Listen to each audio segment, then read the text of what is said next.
Red Lobster lost $11 million on endless shrimp. Everyone laughed.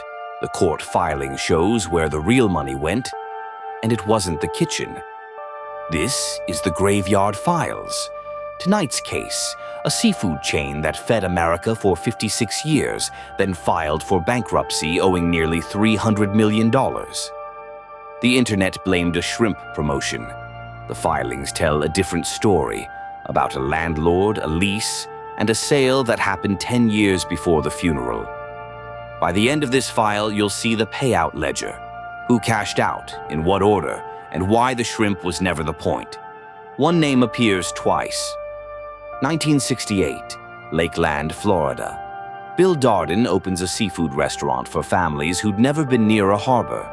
Fresh seafood, middle-class prices, a table you don't have to dress up for. It works so well that within 2 years, a corporate giant comes shopping. General Mills, the cereal company, buys the chain in 1970 and pours money into it. Here is a detail worth holding on to. For its entire life, Red Lobster has always belonged to someone else. A cereal conglomerate, then a restaurant group, then a private equity firm, then a tuna supplier. The people serving the biscuits never once owned the company, and eventually the company wouldn't even own its own floor. By the 90s, Red Lobster is the largest full-service seafood chain on Earth, spun off under a new parent named after its own founder, Darden Restaurants. Cheddar Bay biscuits become a national inside joke. 700 locations, millions of families a week. And at its peak, the chain holds something most restaurants never touch, the ground under its own feet. Roughly 500 buildings, owned, paid for, debt-free dirt. Remember that detail. The buildings are the whole story. Everything else in this file is just paperwork moving them from one pocket to another. 2014. Parent company Darden is under siege from activist investors, the kind who write 100-page presentations about your breadsticks. One of them, Starboard Value, is famous for exactly that. A nearly 300-slide autopsy of Olive Garden's menu. The activists want Darden broken up. Red Lobster's numbers are tired. Casual dining is bleeding customers to fast casual. So Darden moves first and sells the whole chain to a private equity firm, Golden Gate Capital, for $2.1 billion. The activists are furious, not because the chain was sold, because they say it was sold cheap. Keep that thought. Even the people who wanted Red Lobster gone thought someone was getting a bargain. They were right. They just had the wrong buyer in mind. Here is the part that never made the headlines. On the same day the deal closed, Golden Gate sold Red Lobster's real estate, about 500 properties, for $1.5 billion, according to SEC filings from the buyer, a real estate trust called American Realty Capital. That's called a sale-leaseback, and it works like this. Imagine selling your house to an investor, pocketing the cash, and signing a 25-year lease to keep living in it. Your address doesn't change. Your kitchen doesn't change. But you now write a rent check every month, forever, with built-in increases, for a house you used to own outright. Do that with 500 houses at once and you have the Red Lobster deal. Run the arithmetic.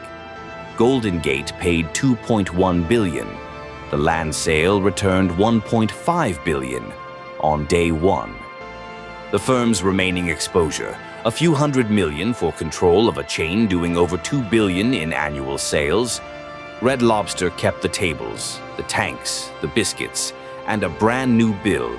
Rent forever on land it used to own. A restaurant can survive a bad year. It cannot survive a bad lease. And these, the CEO would later testify, were not ordinary leases. Fast forward through the quiet decade and watch the ownership carousel spin one more time. In 2016, Thai Union, the Bangkok-based seafood giant that sells Red Lobster its shrimp, buys in with more than $500 million. By 2020, as the pandemic empties every dining room in America, Golden Gate hands over the keys entirely and walks away. Now think about the arrangement that leaves behind. The landlord took the buildings and the supplier owns the table. The company that profits when Red Lobster buys more shrimp now sits at the table where those orders are approved. Auditors have a name for structures like this, and they write it in bold, related party risk. In plain English, a conflict of interest sitting at the head of the table.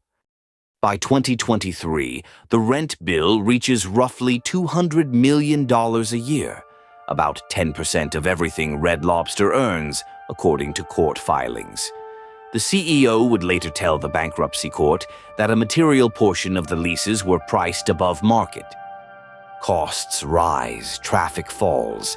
In September 2023, the company defaults on a $275 million loan from Fortress Investment Group. And then the shrimp. June 2023.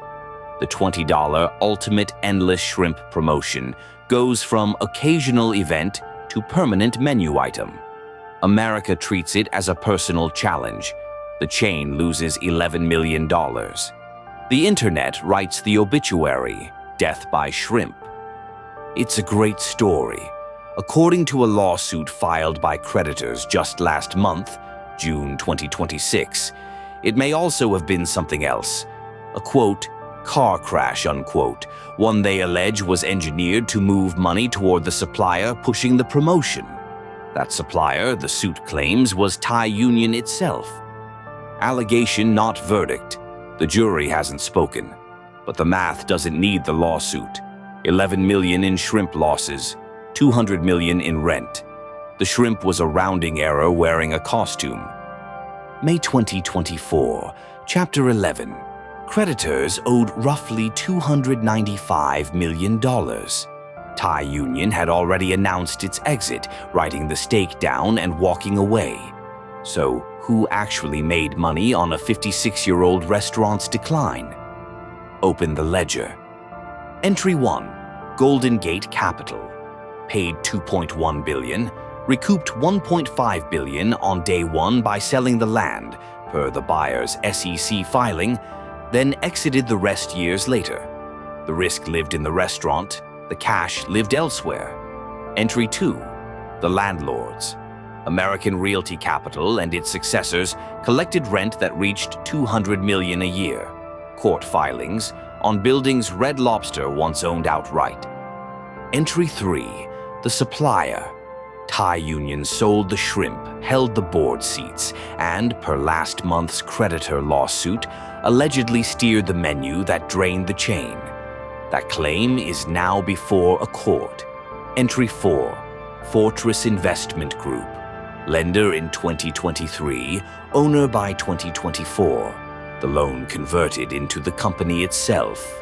When the music stopped, the creditor was holding the chairs, and there it is, the name that appears twice. Once on the loan, once on the deed to the whole company. Here's the twist the obituaries missed. Red Lobster isn't dead. It emerged from bankruptcy in September 2024 under Fortress ownership, with fewer restaurants, a new chief executive, and, for the first time in a decade, a fighting chance. Why? Because Chapter 11 comes with one superpower nothing else in American business offers: the legal right to tear up your worst leases. The company shed dozens of its most expensive locations. Many of them, remember, buildings it once owned. Read that again slowly. The thing that finally saved Red Lobster was permission to stop paying rent on its own former property. The cure was an exit from the disease. So what actually died? Not the biscuits, not the brand.